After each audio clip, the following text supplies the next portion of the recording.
They built 96 homes on my land. They laughed when I warned them. So I let them finish their precious neighborhood, and when the time was right, I pulled out the deed in court and took it all back. My name is Michael Harris, and this is how I watched 96 homes rise on the very soil my grandfather bought with his bare hands, before I took it all back. I've lived most of my life on the outskirts of town, where the sound of crickets is louder than traffic, and the smell of cut grass tells you what season it is. My land, 147 acres of open pasture, a creek, and a few oak trees when was passed down through 3 generations of Harrises. My grandfather used to say, "The land remembers who takes care of it." And I believed him. I wasn't rich, but I had everything I needed. Quiet mornings, a steady routine, and the kind of peace city folks never understand. Until one cold March morning when my neighbor Sam banged on my porch door. He looked pale. "Mike, you better come see what they're doing past the fence line." We drove down the dirt road in his pickup. When we came around the bend, I swear my heart stopped. Bulldozers, excavators, survey flags, cement trucks rolling like an army. And right there, in the middle of what used to be my grandfather's grove, stood a shiny billboard. Cedar Ridge Estates, 96 luxury homes managed by Evergreen HOA. At first I laughed. They must have set up too far in. But when I followed the orange survey flags and my boots crunched deep inside my property line, I turned to one of the workers. "Hey, you got a permit to dig here?" "Talk to Evergreen," he shouted over the noise. "They own this land now." I froze. Evergreen? Own my land? That night I went home and pulled out every paper I had. My deed, my tax receipts, my grandfather's old survey maps. Every single document said the same thing. Michael Harris, owner. Next morning I drove straight to the county office. A young clerk typed my parcel ID, frowned, and said, "Sir, that lot belongs to Evergreen Development Corp." "That's impossible," I said. "I never sold an inch of it. It shows annexed under the new zoning plan last fall." "Maybe you missed a notice?" She printed the form, and when I looked down, my blood ran cold. There was a signature, my signature, except they spelled my name wrong. Michael Harris. They didn't even know how to spell it. I drove straight to Evergreen's office. The receptionist looked at me like I didn't belong there. A few minutes later, a man in a gray suit, slick hair, expensive watch, came out. Mark Levingston, the developer himself. "Mr. Harris," he said with a smile that didn't reach his eyes, "I hear there's a bit of confusion about your property." "Confusion?" I snapped. "You're building on land that doesn't belong to you." "Oh, I think you'll find it does. The county approved our purchase months ago." "Show me the documents." "I'm afraid you'll need to contact our legal department for that." And then he turned and walked away. That night, I stood by my fence watching bulldozers tear through the dirt my father used to plow. I could have screamed, protested, chained myself to a tree, but none of that would have stopped men like Levingston. So I made a different choice. I let them build. Every single day, for months I watched them pour foundations, lay asphalt, and plant trees where mine once stood. And while they worked, I worked too. Collecting evidence, I kept photos from every stage of construction, copies of every tax bill I ever paid, my original deed, notarized and sealed from 1956, drone footage proving their project sat squarely on my parcel. The more they built, the stronger my case became. By the time the last home was finished, the neighborhood looked perfect. White fences, new roads, mailboxes, and smiling families. The HOA president, Karen Walters, stood on a little stage cutting the ribbon while cameras flashed. I watched from the hill, and as applause filled the air, I smiled to myself and whispered, "Go on. Enjoy your new homes, while you still can." Because I knew something they didn't. The land beneath their million-dollar dream still belonged to me, and I was about to prove it. A few weeks after the Cedar Ridge grand opening, I decided to take a drive down to what was once my southern pasture, the same spot where my grandfather taught me to ride a horse when I was 10. Now it was lined with manicured lawns, SUV driveways, and fake "Welcome to the Neighborhood" banners. I parked my old Chevy near a newly planted mailbox. I wasn't there to start trouble. I just wanted to check where the new fences cut across my property line. I barely took 10 steps before I heard a sharp voice behind me. "Excuse me, sir. You can't be here." I turned around. A woman was striding toward me, Tall, wearing designer sunglasses, clipboard in one hand, confidence in the other. She looked like the kind of person who never heard the word no. "You're trespassing on private HOA property," she said. "I'm Karen Walters, president of the Evergreen Homeowners Association." I smiled. "Oh, I know exactly where I'm standing." "Then you know you're not allowed here." "Actually, ma'am, this land's mine." She froze. "Yours?" "Every square foot of it." She laughed, an annoying, smug laugh that only people in power have. "Sir, I think you're confused. These homes were legally developed by Evergreen Corp. Maybe you should talk to the county before making false claims." "Already did," I said. "They couldn't explain how my deed ended up in someone else's hands." She rolled her eyes. "Well, I'm sure they'll handle it. But until then, I'm calling security." 15 minutes later, a security guard showed up and told me politely to leave the premises. I left, not because I was wrong, but because I didn't need a scene. Not yet. That evening, I got a knock at my ranch gate. A sheriff's deputy handed me a folded paper. "Mr. Harris, you've been issued a warning for trespassing within HOA boundaries." I stared at him. "HOA boundaries? You mean my property line?" He shrugged. "I just deliver the paperwork. Have a good night." I stood there in disbelief, paper trembling in my hand. They were building on my land, and now they had the audacity to call me a trespasser. That was the night I stopped being angry and started being strategic. The next morning, I drove 2 hours into the city and met an old friend, Carla, a clerk who'd worked in the county zoning office for 15 years. She knew the system. She knew how things got approved when no one was looking. We sat at a diner booth, coffee between us. I told her everything. She frowned and said, "Michael, if Evergreen has your land on paper, someone in zoning had to approve that transfer. Can you find out who?" I asked. "Off the record?" "Maybe." A week later, she called me. "You were right. The zoning director signed off the annexation after hours, and the developer, Livingston, filed the documents himself using a digital signature." "So they forged it?" "They tampered with it, yes. And they filed it as part of a community expansion project. That's how they buried it. That was all I needed." I went home that night and started building my case, not with anger, but with evidence. I made folders, labeled everything, printed emails, maps, property boundaries, and ownership logs. Then quietly, I filed a quiet title lawsuit, the kind that asks the court to decide who really owns the land. It wasn't loud. It wasn't dramatic, but it was the first step toward justice. Meanwhile, the HOA didn't stop. Karen doubled down. She started telling homeowners that I was a delusional old farmer trying to stir up drama. She even had a post put on the HOA bulletin board that read, "Notice: do not engage with the man claiming ownership of Cedar Ridge Estates. He is not authorized to be on this property." I saw it, took a photo, added it to my evidence folder. A few days later, I decided to attend one of their HOA meetings. It was held in the community clubhouse, built right on top of where my family's barn once stood. When I walked in, people went quiet. Karen immediately said, "Sir, this is a private meeting." "Oh, I'm aware," I said. "But since you're meeting on my land, I figured I'd listen in." Murmurs filled the room. One man in the back whispered, "Is that the landowner guy?" Karen forced a smile. "Mr. Harris, I think you've made your point." "Security, no need," I said. "I'm not here to cause trouble. Just to let you all know, in about 6 weeks, you'll be getting court summons." I filed a quiet title claim. Karen's fake smile vanished. "Excuse me? You built an entire neighborhood on someone else's property. You'll want to get a lawyer." A woman in the back gasped. A man stood up angry. "Are you serious? We bought our homes legally." "I'm sure you did," I said calmly. "But Evergreen didn't sell you what they owned." "They sold you what I own." Karen tried to laugh it off. "Oh, please, that's ridiculous. You'll never win." "Maybe not," I said. "But I've got time. And the truth. Both of those tend to win eventually."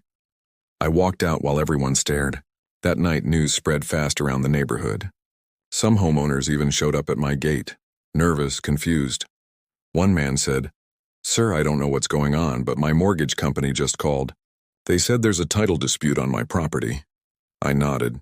"That's right, because the land your house sits on belongs to me." He swallowed hard. "So, what happens now?" "Now," I said. "Now the court decides who really owns Cedar Ridge. and deep down I already knew how that was going to end. The morning of the hearing, I woke up before sunrise. The air was still, heavy, like even the world was waiting for something big to happen.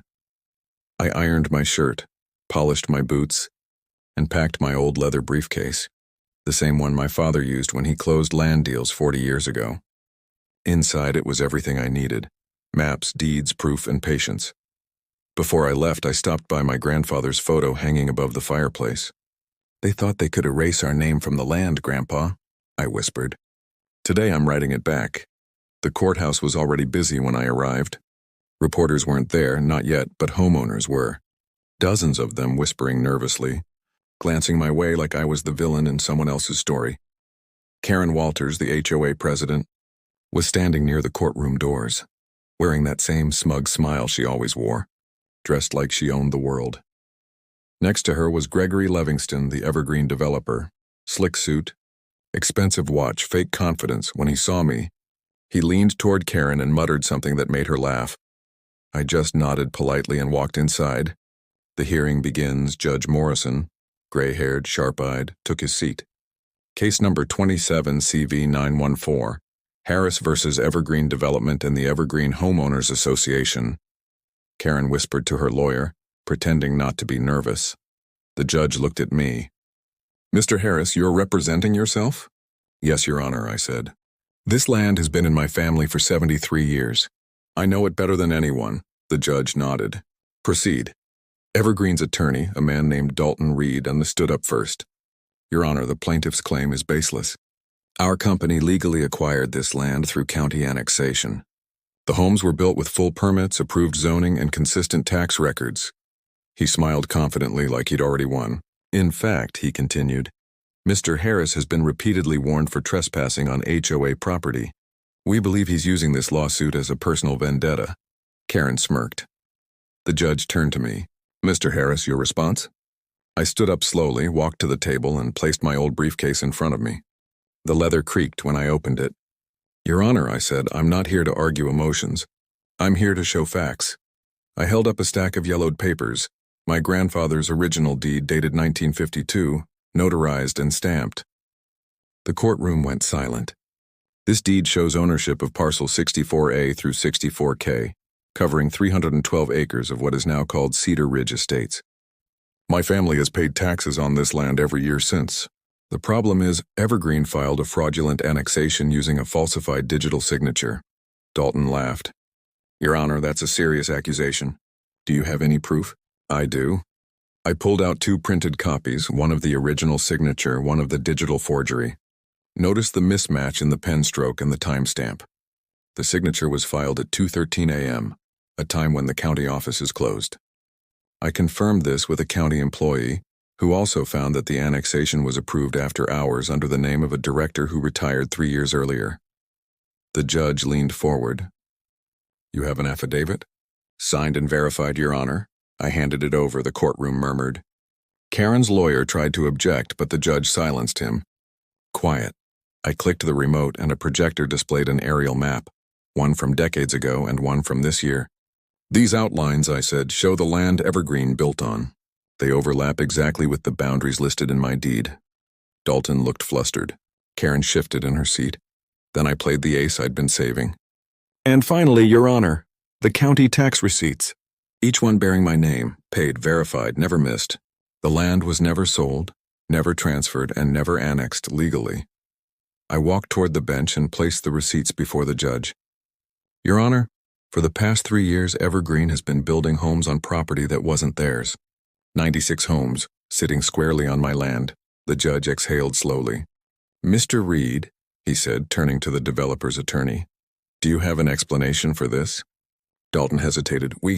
We'll need to verify the validity of those documents." "You'll have time," the judge said coldly. "But based on what I see here, this case warrants an injunction." He struck the gavel. "Effective immediately, all construction, sales, and HOA operations on Cedar Ridge Estates are suspended pending full review." Karen gasped. Livingston cursed under his breath. Homeowners in the back started whispering in panic, but I wasn't smiling. Not yet, because I knew this was just the beginning. The aftermath that night. News broke across local channels. Cedar Ridge HOA faces land ownership dispute. 96 homes built on wrong property. The next morning, my phone didn't stop ringing. Some homeowners begged for help. Some cursed me out. But the one call I was waiting for then came from Evergreen's CEO himself. "Mr. Harris, let's be reasonable. This has gone too far. How about we make a deal?" "A deal?" I said quietly. "You stole my family's land and built 96 homes. You think this is about money? Everyone has a price, Mr. Harris." "You're right," I said. "And mine is justice. See you at the next hearing." I hung up. That night I sat on my porch watching the sunset over the same hills my grandfather once owned. For the first time in years I felt something powerful. Not anger, not revenge, but peace. Because for the first time I knew the system that took everything from my family was finally being forced to answer for it. The courtroom was packed that morning. News crews, homeowners, attorneys, and even county officials showed up. Everyone wanted to see how the story of Cedar Ridge would end. I sat quietly in the front row, the same old leather briefcase resting by my feet. Across the aisle, Karen Walters was pacing nervously, whispering to her lawyer. The once confident HOA president looked smaller now, shaken. Next to her, Gregory Livingston, the developer, looked furious. His perfect hair and $3,000 suit couldn't hide the sweat on his forehead. Judge Morrison entered the room. The crowd fell silent. Court is now in session. He looked at me, then at the defense. Over the past 6 weeks, this court has reviewed property deeds, tax records, witness statements, and zoning logs. We have also examined the claim that Evergreen Development acquired this land legally. He paused. You could hear people breathing. After careful review, it is the court's finding that the annexation documents filed by Evergreen Development were fraudulent. The land in question, all 312 acres comprising Cedar Ridge Estates, legally belongs to Mr. Michael Harris. Gasps echoed through the room. Karen's jaw dropped. Livingston's face turned white. The judge continued. Furthermore, the Homeowners Association operating on this land has no lawful authority to enforce any bylaws, collect dues, or restrict access. All operations are hereby dissolved immediately. He struck the gavel. Judgment in favor of the plaintiff. Case closed. The sound of that gavel felt like thunder, like generations of my family finally being heard. The fallout reporters swarmed the courtroom as I walked out. Cameras flashed. Microphones appeared in front of my face. "Mr. Harris, what will happen to the homeowners? Are you planning to evict them? How much money are you owed?" I stopped and looked at the crowd. These families didn't steal my land. The corporations did. The people who forged documents, cut corners, and thought they were above the law. They'll pay. But the families, I'll give them a fair chance. The reporters went silent. I walked out into the sunlight. A month later, I sat across from Evergreen's CEO in a mediation room. He looked tired, older, maybe realizing that greed had a price tag he couldn't afford. "Mr. Harris," he sighed, "our company is prepared to offer a settlement, full compensation for the land, legal fees, and damages. In exchange, you'll sign over the property titles to us." I leaned back. "You don't get it, do you? This isn't about a paycheck. You took my family's name off the map. I'm putting it back," he swallowed. "What do you want then?" "Simple," I said. "You'll buy back each acre at my price. Every dollar will go toward restoring this ranch. And you'll publicly admit fault?" He hesitated, then nodded slowly. 2 weeks later, the headlines read, "Developer pays millions in landmark land fraud case. Local rancher wins legal battle."